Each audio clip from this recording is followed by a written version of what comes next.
Already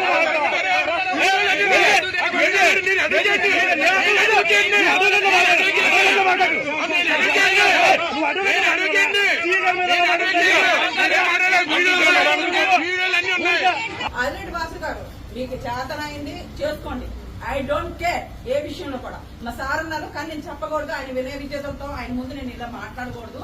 కానీ ఇప్పుడు నేను చెప్తున్నాను, ఐ డోంట్ కేర్. మీరు మా ప్రాణాలే తీస్తారో లేకపోతే కేసులు పెట్టుకుంటారో, దొంగ కేసులు దొంగ ప్రభుత్వం మీది.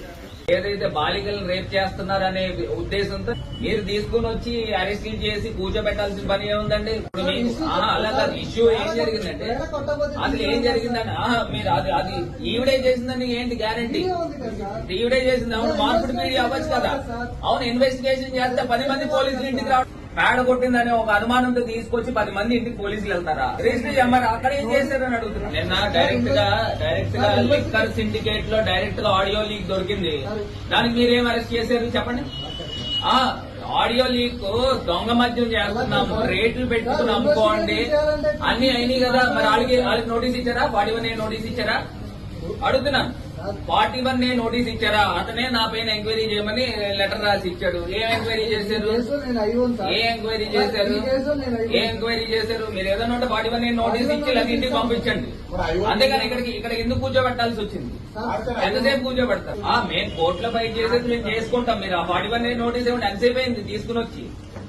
ఎంతసేపు అయిందండి? అసలు ఏ కేసు మీద ఇంతసేపు కూర్చోబెట్టాల్సిన అవసరం? ఏమన్నా మర్డర్ చేశారా?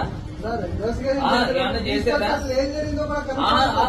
మీరు ఇంటికి వెళ్ళి ఇవ్వచ్చు కదా. ఇదేమన్నా పెద్ద కేసు అనుకుని 41A నోటీస్ అక్కడే ఇవ్వచ్చు కదా. మీరు 10 మంది పోలీసులు వచ్చి ఇంటికి వచ్చి చేయాల్సిన పని ఏముందండి? ఇవ్వండి 41 నోటీస్ ఇవ్వండి.